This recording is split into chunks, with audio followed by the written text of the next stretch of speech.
The Bowen Community Housing Association requested council to form this organization in 2007 when presenting the outcomes of the Affordable Housing Needs Assessment and the draft Affordable Housing Strategy. However, following informal subsequent discussions, it became clear that this was too big a leap for council at the time, and so, in collaboration with council, members of the Bowen Community Housing Association created what is now the Affordable Housing Working Group. And that had a twofold mandate. The first was to actually go ahead and begin the work of that housing organization, working informally as this council-created group, focusing on the low-hanging fruit that was identified in the Affordable Housing Strategy, including the Affordable Housing Policy that was passed and associated covenants and waitlist. That work was completed on schedule and on budget and reported onto council in 2008 and 2009. And the second part of the mandate was to actually develop the organizational framework for the creation and operation of the housing organization. We provided our report on that framework on the for the housing organization in July 2009. Council at that time was not ready to approve the creation of the Bowen Island Housing Corporation. However, it did at that time endorse the concept of the creation of the Bowen Island Housing Corporation and requested staff to provide a more detailed report. Well, that is a while ago, and due to staffing challenges and the concentration of resources on the OCP update and other major community issues, there have been delays. However, working with our affordable housing consultant and our council liaison, we have now completed that report, and we believe that we have addressed all of council's questions and concerns that were raised in the past. So I will now turn it over to Tim Wake and ask him to talk about the corporation. Thank you. That's a very good summary of all that hard work that we did. So I want to, and you can go to the next slide, Kathy, thanks. I want to talk a little bit about the housing corporation model used in other communities. We first came across it when it was, when I worked in Whistler, Whistler first came across it by looking actually at the Colorado resort communities. So Whistler had a problem that was a little different than what Bowen Island's challenge is, but a lot of the same drivers and a lot of the same tools that could be used to solve it. So they looked to Colorado and Utah and some of the US resort communities who had established housing corporations and used a model like this. They weren't all municipally owned corporations. Some of them were separate corporations. They were often run by the county. So they had and the housing solutions system in the US is quite different. So there were tools we could use and transpose up here, and there were other models that just didn't apply. Whistler was the first community in Canada to take up this model, and we created our housing corporation in Whistler in 1997 after doing an extensive consultants report with City Spaces Consulting. And they recommended this model, and it was established in 1997. And it's been very successful, and that's another whole story. But basically in this last 2011 municipal election, it was the first time affordable housing was not an issue on the Whistler election campaign trail. That's not to say it's completely solved, but it's substantially solved. So other communities that picked up on this were Tofino and Vernon. More recently, to be fair, they haven't progressed to the point where they've produced a lot of housing, but Banff and Canmore are examples of communities in Alberta that have been at this for over 10 years, and they have produced some substantial results. And their experience was much like the Whistler experience in that it wasn't just a straight line. It was basically taking the step to establish the corporation, then figuring out how it could work in that community with those particular challenges, with that particular development environment, and putting it all together and making a few mistakes and moving forward. So hopefully the idea here is we can learn a little bit from the mistakes and solutions that other communities put in place, and we can make it work on Bowen. So why a housing corporation for Bowen Island? Well, I think the answer to that question has really been well established in all the reporting and research that's been done to date, starting with the work that the Bowen Community Housing Association did in hiring Margaret Everly and doing that report, first a needs assessment and an affordable housing strategy, and everything was pointing to solutions that could best be implemented by a housing corporation. And the housing corporation model was actually recommended in that report, in that strategy. So, moving to the next slide. What are the benefits of having a housing corporation on Bowen? As Elizabeth has pointed out, the first thing is it would be accountable. It places the accountability in a spot with a group, and the one of the challenges in all municipalities in BC is that everybody wants affordable housing, but nobody really feels it's their job when they get up in the morning to actually create it. And that's what happens with a housing corporation. You actually place the responsibility with someone who is accountable to the community and to the municipal council.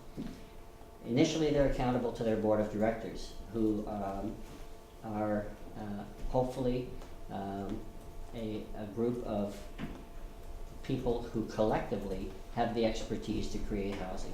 So we're looking for skills such as development experience, financing skills, rezoning and political skills, and some understanding of the community. But we want people that are not so much representative of groups within the community, but rather the people who can actually make decisions and put forward recommendations for decisions that are based on an understanding of what it is this corporation needs to produce.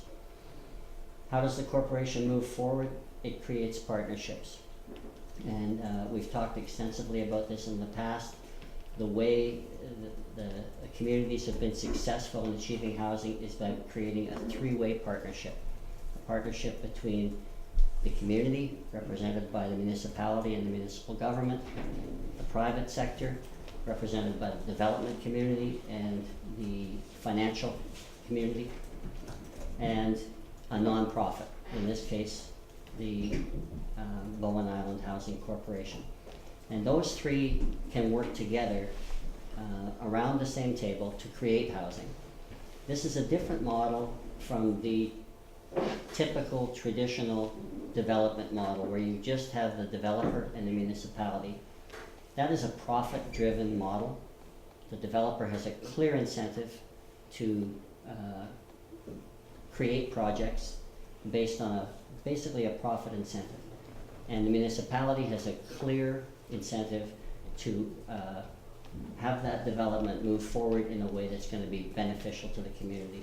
But it's often an adversarial process, and it takes time, and it has its challenges.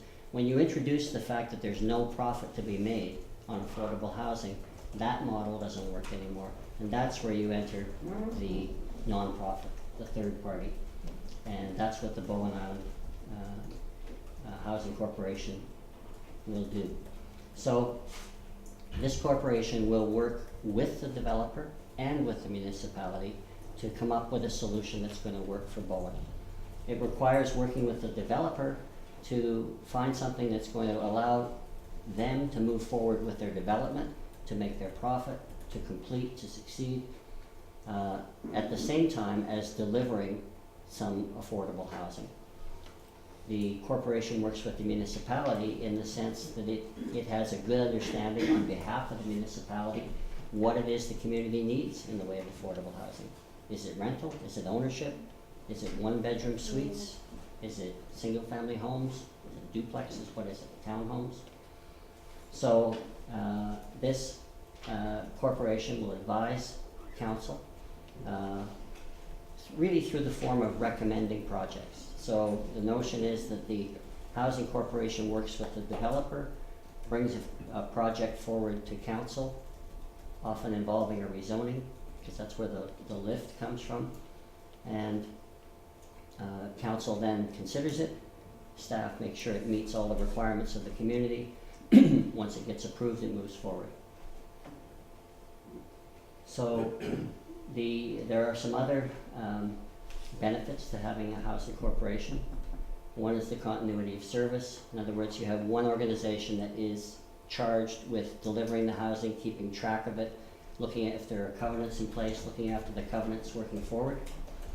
But it also becomes a receptacle for all the knowledge and information that has been collected over time on behalf of the community as to what the needs are. And it monitors how we're meeting those needs and how we need to change what we're doing moving forward in order to continue to meet those needs. So the financial, there have been some questions raised about the liability of the municipality moving to this kind of model. And the beauty of this model is that this entity, because it is a wholly owned subsidiary of the municipality, it can't do anything financially without the go-ahead from the municipality. So it can't go and borrow money without the municipality's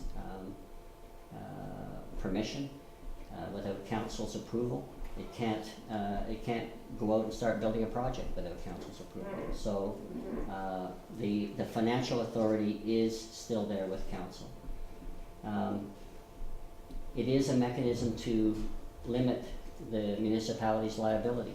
If the municipality were actually developing the housing, if they were managing the project, then they would be at risk for cost overruns and that sort of thing. What the housing corporation does is typically it tries to shift that risk to the place where it's best placed, which is with the development partner, because the development partner has lots of experience with risk. And really the normal risk that the developer deals with is the risk of, will this product sell at the price that I think it will sell at? The risk in the case of affordable housing is more like, can I build this for the price I have committed to build it for so that we can sell it for an affordable price? So it's a little bit of a different risk, but once again, by establishing the corporation, we're taking this risk away from the municipality. So the administration of affordable housing over time, these projects, hopefully there will be some rental projects at some point, and it may involve the administration of the rental side of things, although typically what's happened with other corporations is that they have farmed that out to the private sector as well, to the property management sector. When it comes to the affordable home ownership, there will be covenants in place, resale covenants that will protect the affordable price over time, and those need to be administered by someone, and that will be part of the role of the housing corporation. And the municipally endorsed champion is what I started out with. It's somebody who's getting up every morning thinking, we need to produce affordable housing in this community. How can we do it? How can we move it forward? And someone who can speak for it and champion the cause. Okay, we got through that one. So